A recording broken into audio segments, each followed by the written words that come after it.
Hello friends, Rohit hair. आज ये जो पॉलिटी आप लोगों ने कहा था कि सेक्शनल सेगमेंट स्टार्ट करिए, तो उस सेक्शनल सेगमेंट के तहत जो पॉलिटी का है ये सेकंड राउंड हम लोग लेकर चल रहे हैं, सेकंड सेट लेकर आए हैं। पहला रिक्वेस्ट आपसे ये है कि अगर आपने वीडियो नहीं देखा है पहले वाला, जो इसके पहले जो है MCQ नंबर जो भी है, शायद MCQ नंबर 2 है या पॉलिटी का सेगमेंट नंबर 1 है, आप उस वीडियो को देख लीजिए, क्योंकि आज मैं इसमें कम एक्सप्लेन करूंगा। मैक्सिमम आज मैं टिक वाला सिस्टम पे चलूंगा, क्योंकि थोड़ा सा वीडियो बड़ा हो जाता है। तो ठीक है, तो बहुत चीज़ें पिछले वाले वीडियो से रिलेटेड रहेंगी, क्योंकि उसमें मैंने कंसेप्ट को बहुत अच्छे से एक्सप्लेन किया है। So it's better to not waste your time. If you have not seen those videos, do watch those videos and then come to this video. If you are seeing this video, it will be a kind of wasting your time, so please close this video. फिर आपके लिए कोई काम का मतलब नहीं है, ठीक है? तो उस वीडियो को देख के आइए, नहीं तो फिर इस वीडियो को मत देखिए। अब देखिए, पहला क्वेश्चन ये है कि यू आर विजिटिंग द बोध गया। देखो, ये सब सारे क्वेश्चंस फ्रेश क्वेश्चन हैं। ये सारे क्वेश्चंस मैंने खुद बनाए हैं आपके एग्जाम के लिए। इन क्वेश्चंस को मैंने कस्टमाइज किया है BPSC के लिए। तो इन क्वेश्चंस को मैं नहीं बोल रहा कि ये क्वेश्चंस डायरेक्टली एग्जाम में आपको मिल जाएंगे, but what I request you is to focus on this topics. You can expect a question from this topics. Do read this topics from Laxmikanth और whichever reference book you are reading, तो ज़्यादा चीज़ें clear हो जाएंगी. Instead of going in haphazard manner, instead of going ये पढ़ लूँ वो पढ़ लूँ, focus on this topics, right. Question देखिए, यू आर विजिटिंग द बोध गया या Nalanda site. Instead of making it dirty, you should take the steps to protect this monument. Which article of the Constitution directs you or a state to do so? आपको या राज्य को कौन सा article निर्देशित करती हैं कि आपको इन मॉन्यूमेंट को प्रोटेक्ट करना चाहिए? कहने का मतलब है, क्वेश्चन ये आपसे पूछना चाह रहा है कि कौन सा आर्टिकल बात करता है मॉन्यूमेंट को प्रोटेक्ट करने के लिए. पहली बात, ये सारे क्या हैं? ये सारे आपके डायरेक्टिव प्रिंसिपल्स, राज्य के नीति निदेशक तत्व हैं, directive principles of state policy हैं. आर्टिकल 51 किससे डील करता है? आर्टिकल 51 कहता है कि सरकार को इंटरनेशनल पीस और हार्मनी को मेंटेन करना चाहिए. आर्टिकल 50 क्या करता है? पिछले वीडियो में बता चुका हूं. कहता है कि सरकार का जो एग्जीक्यूटिव है, government must take steps to separate the executive from the judiciary so that the separation of the power remains intact. Article 48 किससे डील करता है और 49 किससे डील करता है? ये दोनों आपके लिए इंपॉर्टेंट है. तो अगर आप देखें कि आर्टिकल 48 किससे डील करता है, ये क्वेश्चन मैं आपसे कमेंट सेक्शन में या तो बोलूं तो आपसे पूछ लूं, बता देता हूं. आर्टिकल, इसका करेक्ट आंसर है आर्टिकल 49. आर्टिकल 49 कहता है कि to protect the monument places and the object of artistic और हिस्टोरिक इंटरेस्ट. तो this places are the places of high importance. तो आर्टिकल 49 आपका करेक्ट आंसर है. Now the question is what is article 48. Article 48 is also directive principle of state policy. Article 48 जो है कहता है कि to protect and improve the environment and to safeguard the forest and the wild life. ये environment protection और forest conservation और wild life protection की बात करता है. This is article 48. I have explained all the articles because the questions are generally asked from the same. In written constitution like India which is supreme. ये simple question है, चवन्नी भर का question है दोस्त. देखो, अगर आप यूके के कॉन्स्टिट्यूशन को देखें, अगर आप न्यूजीलैंड के कॉन्स्टिट्यूशन को देखें, तो ये जो कॉन्स्टिट्यूशंस हैं ये अनरिटन कॉन्स्टिट्यूशन है. अगर आप यूनाइटेड स्टेट्स के कॉन्स्टिट्यूशन को देखें, इंडिया के कॉन्स्टिट्यूशन के देखें, तो वो रिटन कॉन्स्टिट्यूशन है. जब भी रिटन कॉन्स्टिट्यूशन होगा, आप जब भी नेताओं को देखते होंगे, मंत्री को, राष्ट्रपति को देखते हैं, वो संविधान की शपथ लेते हैं. इसका मतलब हो गया कि भारत में राष्ट्रपति का पद सर्वोपरि नहीं है, हमारे में संविधान सर्वोपरि है. क्यों सर्वोपरि है? देखिए, यहाँ पे अपने स्ट्रक्चर में हमारा जेनेसिस, जैसे माँ क्या है? माँ सर्वोपरि है, क्योंकि हम माँ से पैदा होते हैं. माँ हम आपको गर्भ धारण करती है 9 महीना, तो पुत्र कुपुत्र हो सकता है पर माता कुमाता नहीं हो सकती है. हमारी जेनेसिस माता है, हमारा उद्गम की स्थिति माँ के हम कोख से पैदा होते हैं, इसलिए माँ सर्वोपरि है. उसी तरह से देखिए कि पहले कॉन्स्टिट्यूशन है, ये कॉन्स्टिट्यूशन एग्जीक्यूटिव बनाने के लिए बात करता है कि एक एग्जीक्यूटिव होगा. ये कॉन्स्टिट्यूशन बात कहता है कि एक लेजिस्लेचर होगा. ये बात करता है कि एक जुडिशियरी होगा. मतलब जुडिशियरी का जेनेसिस कहाँ है? कॉन्स्टिट्यूशन है। पहले कॉन्स्टिट्यूशन है फिर जुडिशियरी है, पहले कॉन्स्टिट्यूशन है फिर लेजिस्लेटिव है, पहले कॉन्स्टिट्यूशन है फिर एग्जीक्यूटिव है, फिर ये कॉन्स्टिट्यूशन डिफाइन करता है कि एग्जीक्यूटिव में राष्ट्रपति होंगे, प्राइम मिनिस्टर होंगे, काउंसिल ऑफ मिनिस्टर्स होंगे और अटॉर्नी जनरल ऑफ इंडिया होंगे। ये कॉन्स्टिट्यूशन आपको बताता है, क्योंकि कॉन्स्टिट्यूशन आपको बताता है, कॉन्स्टिट्यूशन एक रूपरेखा तय करता है कि एग्जीक्यूटिव अलग होगा, लेजिस्लेचर अलग होगा, जुडिशियरी अलग होगा, और पूरा फ्रेमवर्क जो है कॉन्स्टिट्यूशन तय करता है। क्योंकि इन सारे इंस्टीट्यूशंस का उद्गम और जेनेसिस कॉन्स्टिट्यूशन से है, इसलिए जो भी रिटन कॉन्स्टिट्यूशन होगा, इधर it is an Indian constitution और द यूके कॉन्स्टिट्यूशन, और यूके का यूनाइटेड स्टेट्स का कॉन्स्टिट्यूशन, वहां पे कॉन्स्टिट्यूशन सुप्रीम होगा रिटन कॉन्स्टिट्यूशन में। पर जहां रिटन कॉन्स्टिट्यूशन नहीं होगा वहां पर पार्लियामेंट सुप्रीम होगा। अगर आप यूके के सिस्टम को देखें तो वहां पार्लियामेंट सुप्रीम है, पार्लियामेंट ही एग्जीक्यूटिव को बनाएगा, पार्लियामेंट ही लेजिस्लेचर को बनाएगा, पार्लियामेंट ही जुडिशरी को बनाएगा। तो वहां पर कॉन्स्टिट्यूशन तो है ही नहीं, लिखा हुआ है ही नहीं, रूपरेखा है ही नहीं, जो बोल दिया पार्लियामेंट वही सही है। Parliament is the supreme in a written constitution like India, constitution is the supreme. Who called preamble the political horoscope of India? I think जो भी कल का वीडियो देखे हैं उसको देख लीजिए। के मुंशी का स्टेटमेंट है, उन्होंने कहा कि प्रियम्बल को कि it is a political horoscope of the India as it defined the establishment of the governance in the country. ठीक है, इसके बारे में कल मैंने प्रियम्बल के बारे में बहुत डिटेल से सारा चीज़ आपको बताया है। बेरूबारी केस बताया है, फिर आपको केशवानंद भारती केस से LIC वाला केस बताया है। प्रियम्बल में याद रखिएगा कि ये 5 बिलीफ की, मतलब 5 लिबर्टी की बात करता है, expression of thought, belief etcetera. इसमें ऑप्शन में रहेगा 26 जनवरी 1950, पर याद रखिए मेरे दोस्त, ये डेट मेंशन नहीं है प्रियम्बल में। What is mention in the preamble? 26 नवंबर 1949। एक बार प्रियम्बल को जरूर पढ़ लीजिए। तो अगर आपसे पूछ दे तो you are likely to make a mistake and this is where a difference will lie. You are not suppose to go wrong in the low hanging fruit like this. ठीक है, प्रियम्बल कुछ नया चीज नहीं है। प्रियम्बल जो है ना वो ऑब्जेक्टिव रिजोल्यूशन ही है। ऑब्जेक्टिव रिजोल्यूशन कौन प्रेजेंट करता है? Objective resolution was drafted and presented by Pandit Nehru. और कब होता है? दिसंबर 13, ये सब बता रखे हैं फिर भी एक बार बता देते हैं। दिसंबर 13, 1946 को, 9 तारीख को सच्चिदानंद सिन्हा, 11 तारीख को राजेंद्र प्रसाद, 13 तारीख को objective resolution.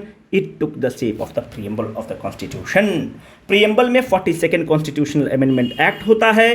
42nd constitutional amendment act में सोशलिस्ट, सेकुलर और इंटीग्रिटी को ऐड किया जाता है। Which part of the constitution deals with the state government? The correct answer is 6 number. अगर आप 6 नंबर को देखें तो आर्टिकल 168 से लेके 212 तक it deals with the state. ठीक है, it deals with the state. State executive के कौन कौन पार्ट होते हैं? पहला पार्ट है governor, chief minister, council of ministers, mind you never leave advocate general of the state. ठीक है, advocate general is the part of the executive. ठीक है, केंद्र में attorney general is the part of the executive. 168 से 212 में अगर आप जाएंगे तो आपको बीच में एक और आर्टिकल ऑफ इंटरेस्ट मिलेगा जिससे प्रश्न पूछा जाता है, आर्टिकल नंबर 169। बार बार मैं रिपीट कर रहा हूं, ये सब आर्टिकल को दिमाग में बैठा लीजिए। आर्टिकल नंबर 169 पावर देता है किसको? पार्लियामेंट को पावर देता है, भले बिल स्टेट पास करके दे दे कितनी बार, जब तक पार्लियामेंट नहीं डिसाइड करेगा तो लेजिस्लेटिव काउंसिल बनाने का और बिगाड़ने का दोनों पावर पार्लियामेंट के पास है। कितना बार भी बिल को आप 2/3 बहुमत से स्टेट से पास करके भेजिए, पर पावर इसके पास है पार्लियामेंट का। इसीलिए ये कहा जाता है कि in the case of the Indian structure we do have a federal structure but it is tilted towards the centre. ये सेंटर की तरफ झुका हुआ है। ठीक है, इसी में एक आर्टिकल थोड़ा सा इंपॉर्टेंट है, याद कर लीजिए, ध्यान रखिएगा। Article number 250। आर्टिकल नंबर 250 जो है पार्लियामेंट को पावर देता है कि जब भी इमरजेंसी लग जाएगा तो पार्लियामेंट स्टेट लिस्ट पर कानून बना सकता है। यह सुंदर क्वेश्चन है। ठीक है, फैक्चुअल है पर सुंदर है, इसमें हम लोग बहुत चीज़ को एक्सट्रैक्ट करेंगे, ठीक है। When constituent assembly used to meet as a legislative body it was presided by Rajendra Prasad, बिल्कुल गलत, it was presided by GV Mavalankar, ठीक है, लेट मी डिलीट, ठीक है, it was presided by GV Mavalankar. देखिए हुआ क्या, पहला चीज़ तो हमने कॉन्स्टिट्यूएंट असेंबली के बारे में कल हम आपको बता चुके हैं। अगर कॉन्स्टिट्यूएंट असेंबली को देखेंगे तो constituent assembly is the outcome of what, it is the outcome of the cabinet mission, right. Cabinet mission में वहां पर उस समय यूनाइटेड किंगडम में प्रधानमंत्री कौन बन चुके हैं, कैबिनेट मिशन कब आता है, 1946 में। ऐसा कहा जाता है कि यूके में क्लीमेंट एटली सरकार बना देते हैं। जब क्लीमेंट एटली सरकार बना देते हैं, वो बहुत अच्छे मित्र रहते हैं पंडित नेहरू के, तो आपको 3 कैबिनेट मिशन को भेजेंगे, 3 कैबिनेट मिनिस्टर्स को भेजेंगे, स्टैनफोर्ड क्रिप्स को भेजेंगे, एवी अलेक्जेंडर को भेजेंगे और पैथिक लॉरेंस को भेजेंगे, और ये बोलते हैं कि आप लोग अपना संविधान बनाना है, स्टार्ट कर दीजिए। ये जो संविधान है इसका 2 काम था। एक तरफ ये जो संविधान सभा है इसमें 389 मेंबर्स थे। ये संविधान सभा एक बार कॉन्स्टिट्यूशन बनाने बैठती थी और एक बार ऑर्डिनरी लॉ पास करने के लिए बैठती थी। कहने का मतलब है ऑर्डिनरी लॉ मतलब देश को गवर्न करती थी, तो कहने का मतलब है कि this constituent assembly used to act like a parliament. Are you getting what I am trying to state? ये कॉन्स्टिट्यूशन भी बना रहा है और ऑर्डिनरी लॉ को भी पास कर रहा है। तो when it used to meet as a to frame the constitution, Rajendra Prasad used to preside over the meeting. But when it used to meet to pass the ordinary law like a parliament, G.V. Mavlankar used to sit as its speaker or a president. This is very important for your examination. Next point is, थोड़ा सा और यहाँ पर हम लोग deduce करते हैं कि ये जो कॉन्स्टिट्यूएंट असेंबली है यही 24 जनवरी को 1950 को राजेंद्र प्रसाद आजाद शत्रु को राष्ट्रपति के रूप में चुनता है, ठीक है।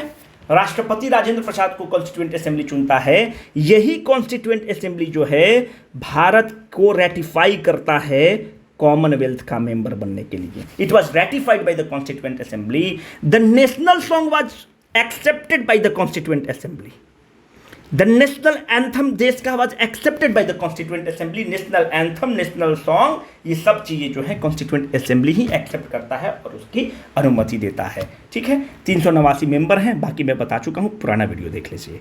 पैनेक्स 21 एक थोड़ा सा क्वेश्चन, 2 क्वेश्चन मैं डाला हूँ कि मोनोटोनिसिटी को, जो मोनोटोनस हो जाता है उसको तोड़ने के लिए। Panex 21 is an exercise of which group of the countries?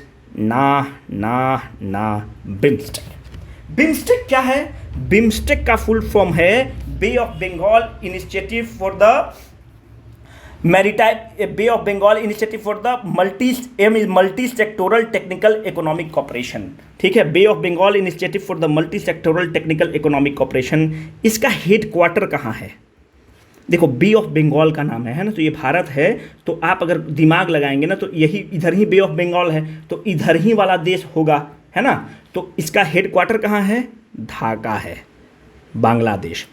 Bay of Bengal, ये पैनेक्स 21 एक्सरसाइज क्या हुआ है? Humanitarian assistance and disaster relief में कॉपरेशन के लिए हुआ है कि अगर मानते हैं कुछ आपदा आ गया, साइक्लोन वगैरह आ गया, तो हम लोग एक दूसरे को कैसे कॉपरेट करेंगे डिजास्टर में, हम उसके लिए एक्सरसाइज किया गया।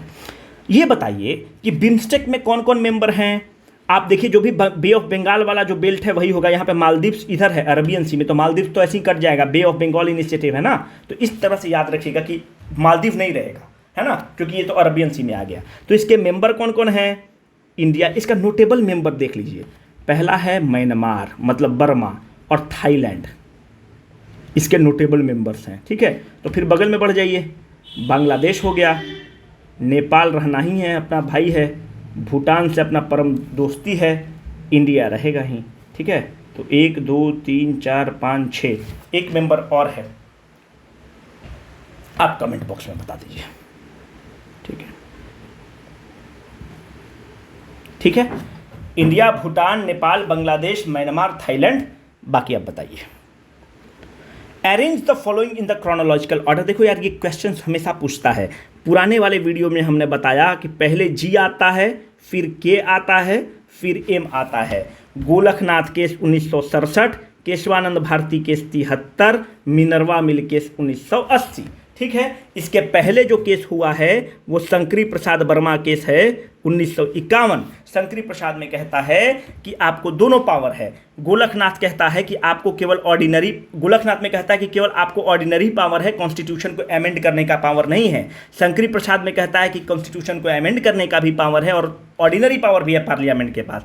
केशवानंद भारती केस में कहता है कि आपको अमेंड करने की भी पावर है और ऑर्डिनरी लॉ को भी पास करने की पावर है, subject to the condition of the basic structure, मतलब मूल आत्मा और मूल ढांचा के साथ आप छेड़छाड़ नहीं कर सकते हैं। 73 के बाद 75 में इमरजेंसी के समय 42वां कॉन्स्टिट्यूशनल अमेंडमेंट एक्ट लाया जाता है। उसमें यह कहा जाता है कि हम जो भी अमेंडमेंट करेंगे उसको कोर्ट में आप चैलेंज नहीं कर सकते हैं, कोर्ट उसमें हस्तक्षेप नहीं कर सकता है। उसको मिनर्वा मिल केस में कैंसिल, नल और वॉइड डिक्लेयर किया जाता है और कहा जाता है कि मतलब it reaffirms, it reinstates the Kesavananda Bharati case की the parliament is having the both the power, the ordinary power and the constitution amending power subject to the criteria of the basic structure of the constitution. और इस case में कहता है कि it is all the right of the supreme court to do the judicial review.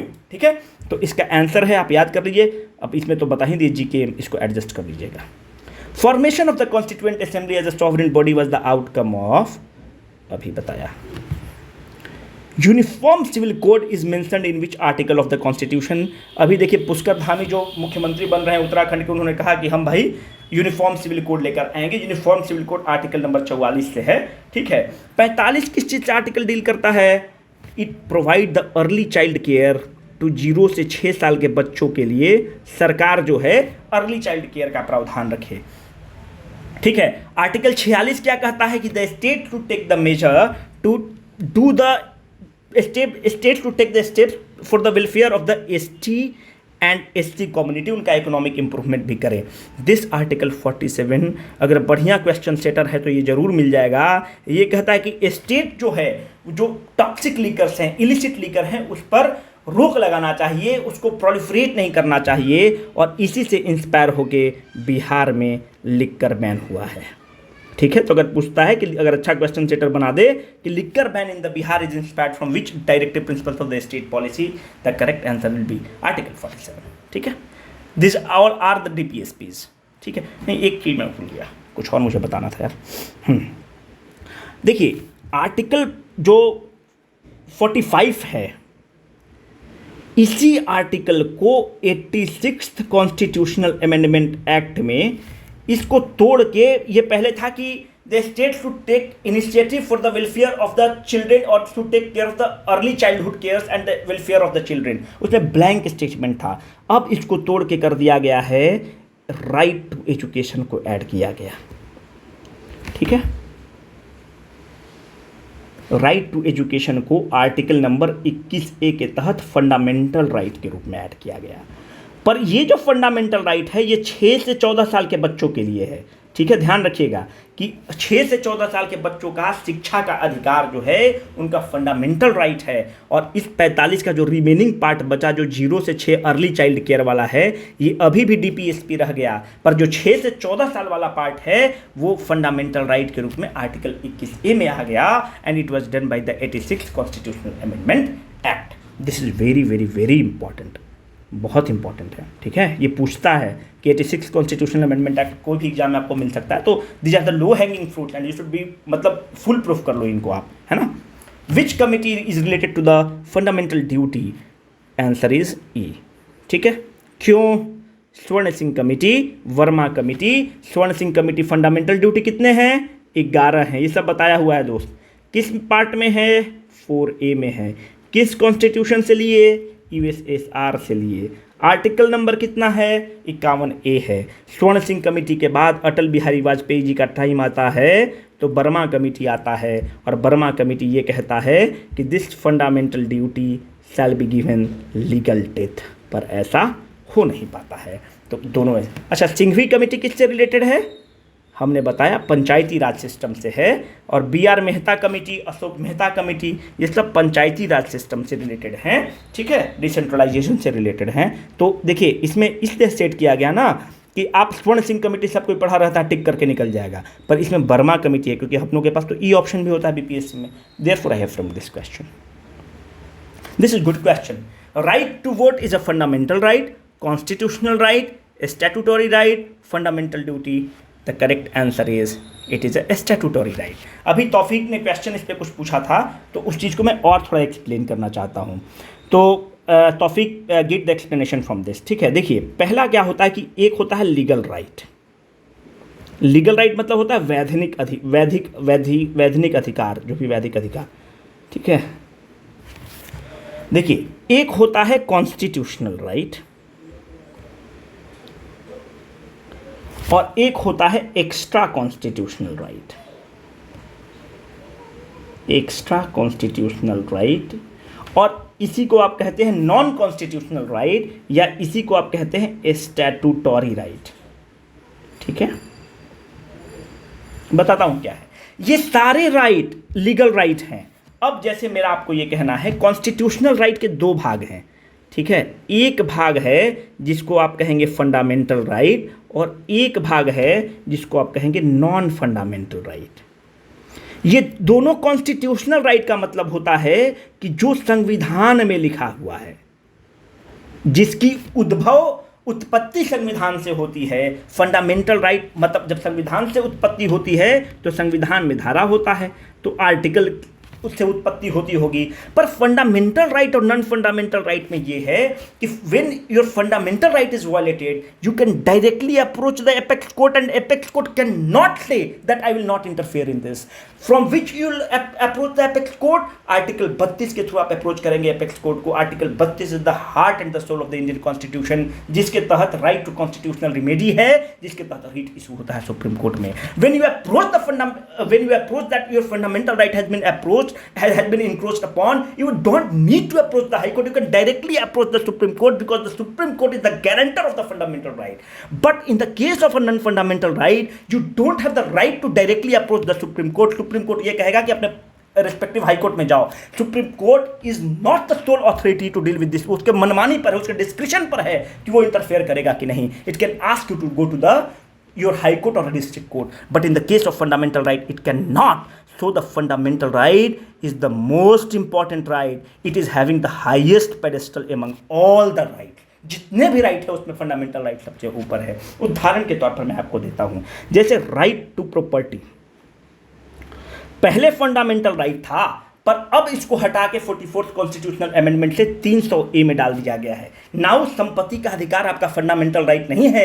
अगर आपका संपत्ति पे अतिक्रमण होता है या कुछ होता है तो आप हक से सुप्रीम कोर्ट नहीं जा सकते हैं। सुप्रीम कोर्ट कहेगा कि अगर बिहार का मामला है तो बिहार हाई कोर्ट में पहले जाओ, फिर वहां से आओ। पर अगर मेरे फ्रीडम ऑफ एक्सप्रेशन पर हमला होता है, सुप्रीम कोर्ट ये नहीं कह सकता। सुप्रीम कोर्ट मेरी बात को सुनेगा और उस पर निर्णय देगा।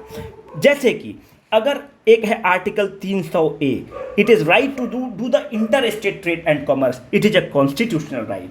फिर अगर आप देखें आर्टिकल नंबर 265 है, ये कहता है कि right not to be taxed without the authority of the law, this is also a constitutional right, this are not the fundamental right. Article 14 से लेके अगर आप 18 देखते हैं, आर्टिकल 19 से लेके 22 देखते हैं, 23-24 देखते हैं, 28-29-30 देखते हैं, these all are the fundamental right where directly you can get the remedy from the Supreme Court. What are the extra constitutional right? Statutory rights are those rights which are passed by the parliament. ठीक है, passed by the parliament or the state legislature. Example के तौर पर अगर आप देखिए, right to vote, right to vote एक statutory right है। कैसे? रिप्रेजेंटेशन ऑफ पीपल एक्ट 1951 के तहत आपको वोट देने का अधिकार मिलता है। तो क्या है representation of people act 1951? Parliament के द्वारा पास्ड कानून है, इसलिए आपको स्टैच्यूटरी राइट हो गया। Statutory rights are those rights which are passed by the parliament और द स्टेट लेजिस्लेचर। अगर आप कॉन्टेस्ट इलेक्शन करना चाहते हैं, that is not a fundamental right, neither it is a constitutional right, that is a statutory right. उसमें भी representation of people act आता है।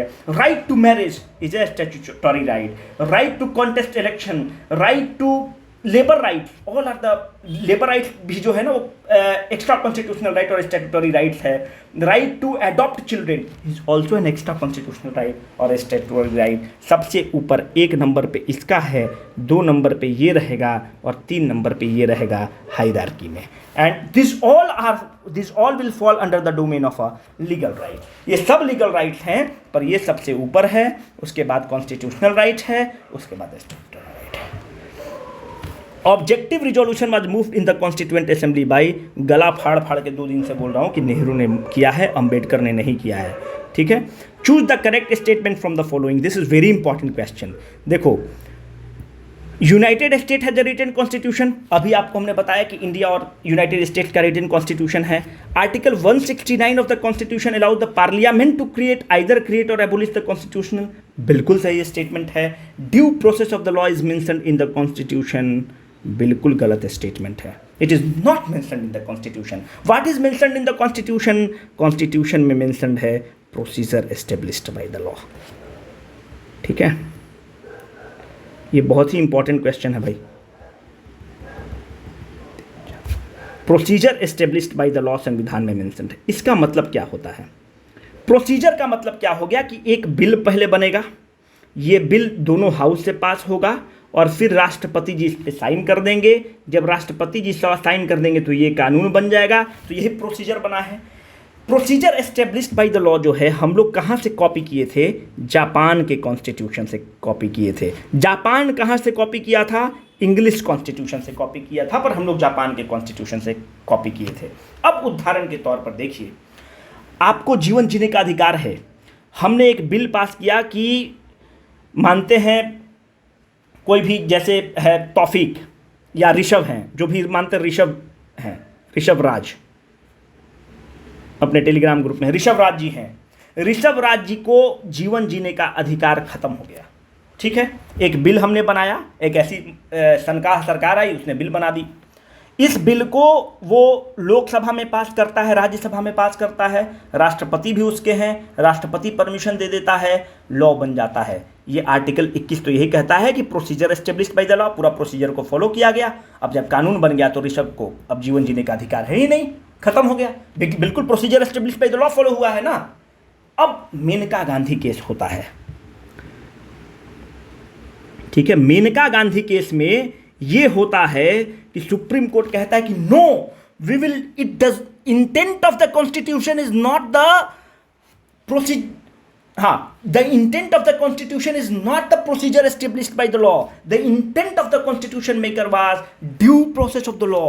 कहने का मतलब है, जो क्रिटिक्स हैं सुप्रीम कोर्ट के, वो कहते हैं कि supreme court has amended the constitution.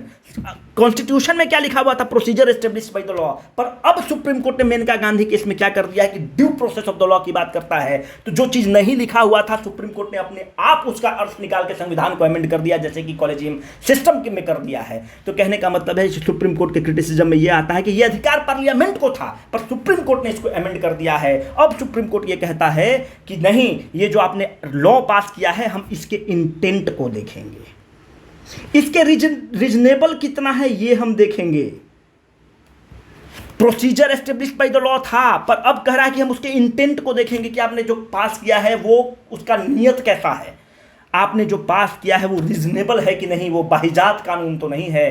कहने का मतलब है कि अब संविधान, अब मेनका गांधी केस में supreme court due process of the law को देखेगा। Due process of the law का मतलब होता है कि हम देखेंगे कि आपका नियत कैसा है, आपका कितना चीज फेयर कितना है, आपने जो कानून पास किया है कि फेयर कितना है, रीजनेबल कितना है, वाजिब कितना है। अगर वाजिब और फेयर नहीं होगा तो उसको हम स्ट्राइक ऑफ कर देंगे। तो ऋषभ राज के केस में वो रीजनेबल नहीं है, क्योंकि आप किसी का जीवन जीने का अधिकार नहीं छीन सकते हैं, तो इसलिए वो स्ट्राइक ऑफ हो जाएगा। इसलिए कहा जाता है कि supreme court has amended the constitution in the Maneka Gandhi case, ठीक है।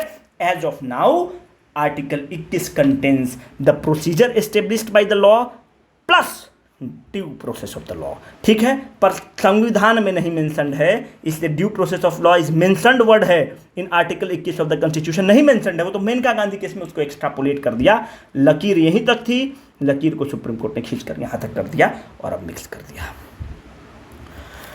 Who has got the Nobel prize for the peace in peace 21? Maria Ressa Philippines के हैं, डिमित्री मुरातोव रशिया के हैं, इन दोनों को मिला है, इसलिए करेक्ट आंसर हो जाएगा ई, मोर देन नन या मोर देन वन, ठीक है। तो ई करेक्ट आंसर हो जाएगा। अब्दुल रज़ाक गुरना को किस चीज़ के लिए नोबेल प्राइज मिला है? लिटरेचर के लिए मिला है। किस देश के रहने वाले हैं? तंजानिया के रहने वाले हैं, ठीक है। इनकी जो किताब है, इनके 2-3 बहुत फेमस किताब है। एक जो किताब है वो है, ठीक है, दूसरी किताब है, थोड़ा देख लीजिए, पूछ ले बाय द सी। 2020 में इनकी जो किताब निकली है वो है आफ्टर लाइफ। ठीक है, ये सबसे रिसेंट इनकी किताब है 2020 में। ठीक है, desertion by the sea after life. Which among the following is called as a policy rate. ऐसी थोड़ा सा मोनोटोनस को तोड़ने के लिए कर दिए हैं यार। रेपो रेट बहुत ईजी है। अभी रेपो रेट कितना है देश का? 4% है। क्यों पॉलिसी रेट बोलते हैं?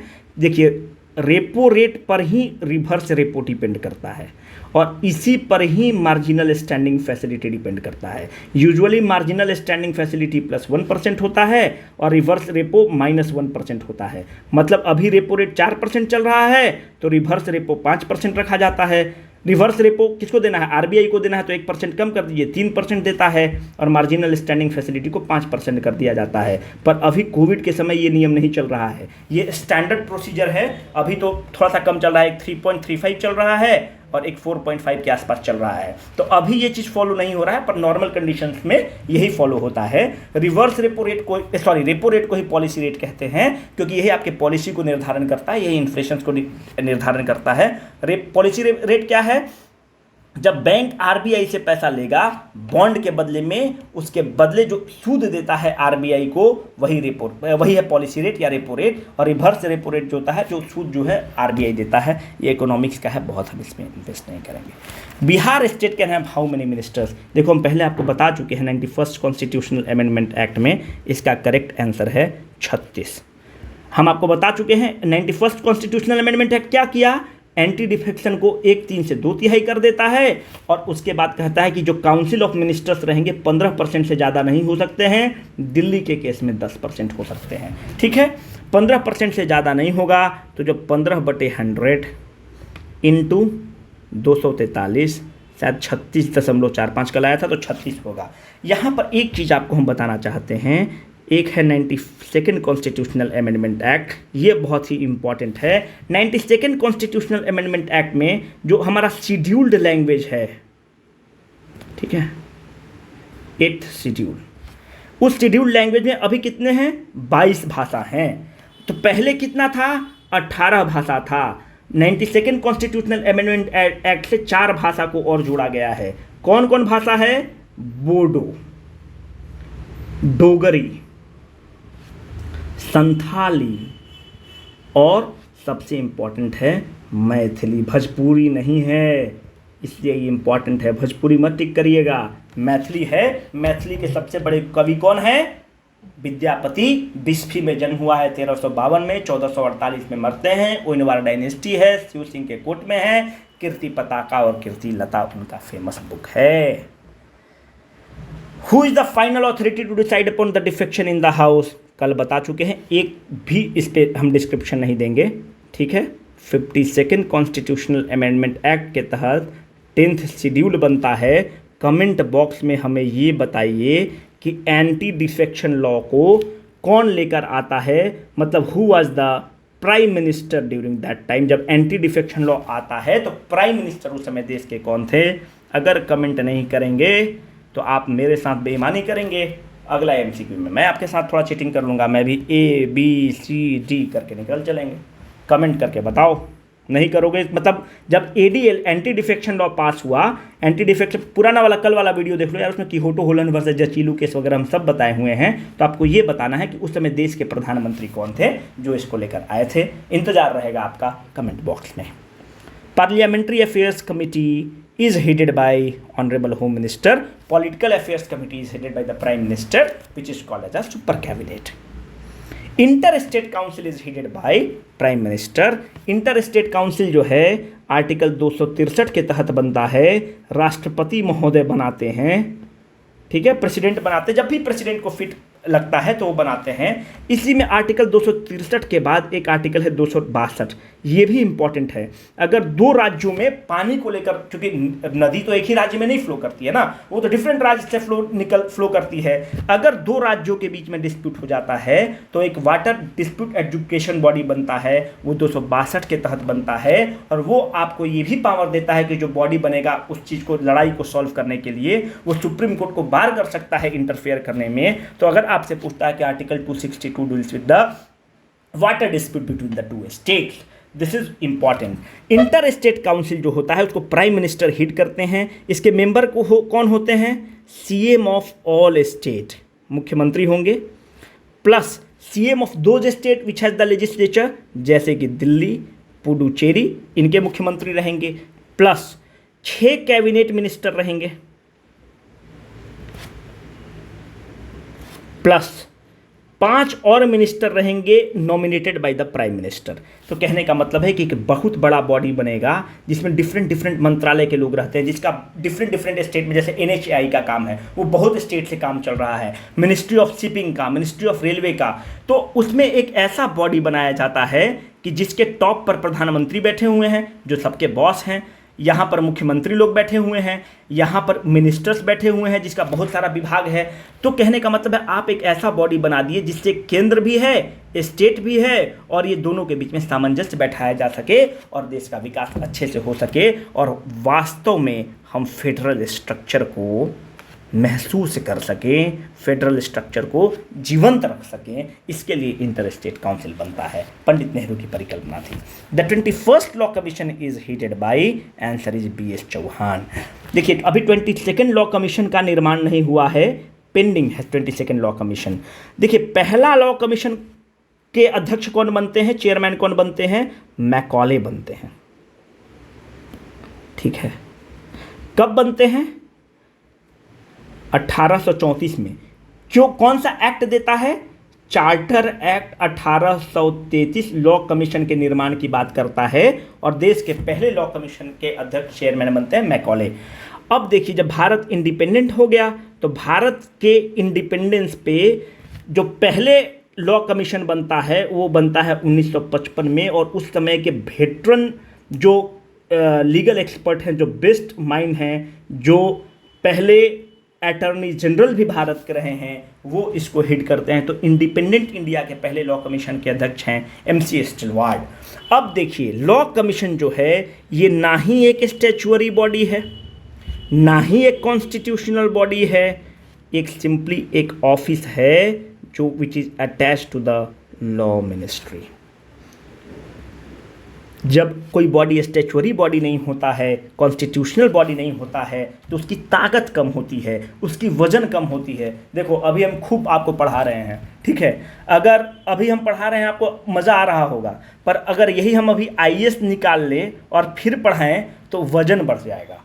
ठीक है, जो भी चीज़ पढ़ा रहे हैं उस समय भी इतना ही पढ़ाएंगे, इससे कम ही पढ़ाएंगे, पर आपको लगेगा कि यार IAS पढ़ा रहा है। ठीक है, तो वही होता है स्टैच्यूअरी बॉडी और कॉन्स्टिट्यूशनल बॉडी में। तो अभी जैसे देखिए लॉ कमिश्नर ने रिकमेंड किया कि डेथ पेनाल्टी को ख़त्म करिए। ठीक है, इसका अलग डिबेट है कि ख़त्म करना चाहिए कि नहीं करना चाहिए, पर इन्होंने कहा कि एक प्रोग्रेसिव समाज में डेथ पेनाल्टी नहीं होना चाहिए। हम लोग death penalty is a kind of a revenge, हम लोग रिवेंज वाले स्टेट नहीं हैं, हम लोग मॉडर्न स्टेट हैं, हम लोग सुधार वाले स्टेट है। पर ये अभी डस्टबिन में फेंका हुआ है, लॉ कमीशन पर निर्भर करता है कि उसको मानेगा कि नहीं। Now as of now it is thrown into the dustbin, है ना। तो BS चौहान है। Which of the following statement is incorrect? देखिए tenure of the Rajya Sabha is 5 साल, बिल्कुल नहीं, 6 साल। As to become its member is 25 साल नहीं, लोकसभा के लिए है, 30 साल राज्यसभा के लिए है। उपराष्ट्रपति जो राज्यसभा के अध्यक्ष होते हैं, चेयरमैन, उनका 35 साल है। 2/3 of its member retire in every 2 years, गलत। राज्यसभा का टेन्योर कितना है? 6 साल।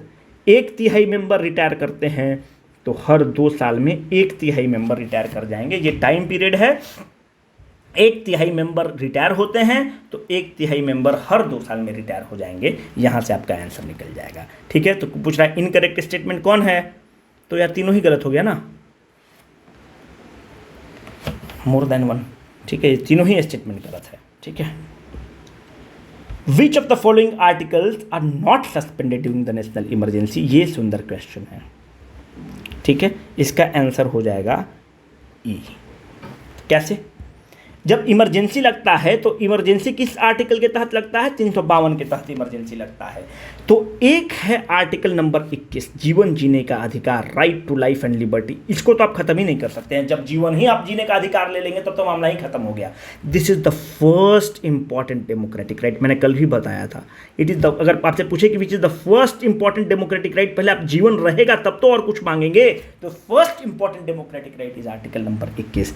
Second article which is not suspended. The second important democratic right is article number 19, freedom of expression. ठीक है, 19 से 22 को हम क्या कहते हैं? Right to freedom. 14 से 18 तक राइट टू इक्वलिटी। आर्टिकल जब 352 इन्वोक होता है तो आर्टिकल नंबर 20 भी सस्पेंड नहीं होता है। क्या है article number 20? Article number 20 deals with the protection in the case of the conviction of the offence. Conviction of offence, इसका मतलब क्या हुआ? मतलब no self incrimination,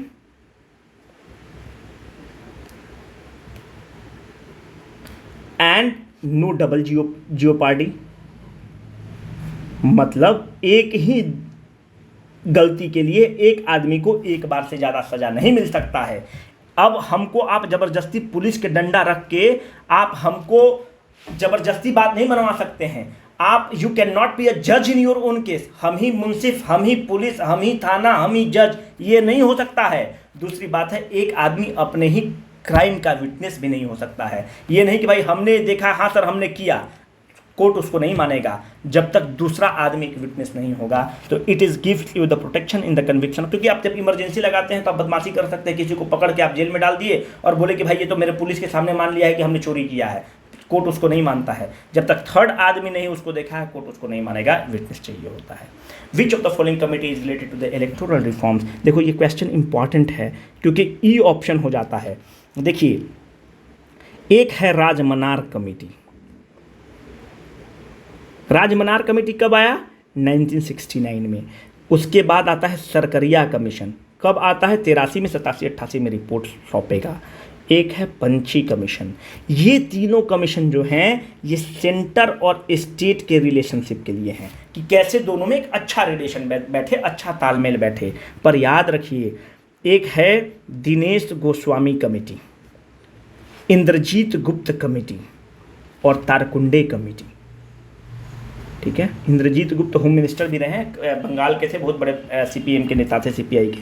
Tarkunde committee, this all committee are related to the electoral reforms. ठीक है, this all committee are related to, याद रखिएगा। इससे ज़्यादा कुछ भी नहीं है स्टेट पीसीएस में पूछेगा। इसके कंटेंट्स क्या हैं? That falls in the domain of the UPSC. और जब हम लोग यूपीएससी का जब स्टार्ट करेंगे पढ़ाई तो उसमें हम लोग पूरा चीज़ को जम के पढ़ेंगे यार, इसको अच्छे से। पर for the state PCS like BPSC this will suffice कि Dinesh Goswami committee, Indrajit Gupta committee and Tarkunde committee are related to the electoral reforms. तो इसमें टिक कर लीजिएगा। पूछ रहा है ना कि which of the following committee is related to the electoral reforms, अब इसमें हो जाएगा ना दिनेश गोस्वामी कमेटी और इंद्रजीत गुप्त कमेटी, तो इसका आंसर हो जाएगा हाँ। और ये भी ना तारकुंडे कमेटी, तो आंसर इसका हो जाएगा ई। अभी बता दिया आर्टिकल 51 किससे डील करता है? नीति निदेशक तत्वों से डील करता है, वही रिपीट कर गया है। आप एक जो हमने आपको क्वेश्चन भेजा है ना, उसको आप कमेंट बॉक्स में ज़रूर बताइएगा। मेल भी कर सकते हैं BPSC क्रैकर 4016 पर। ठीक है यार। आप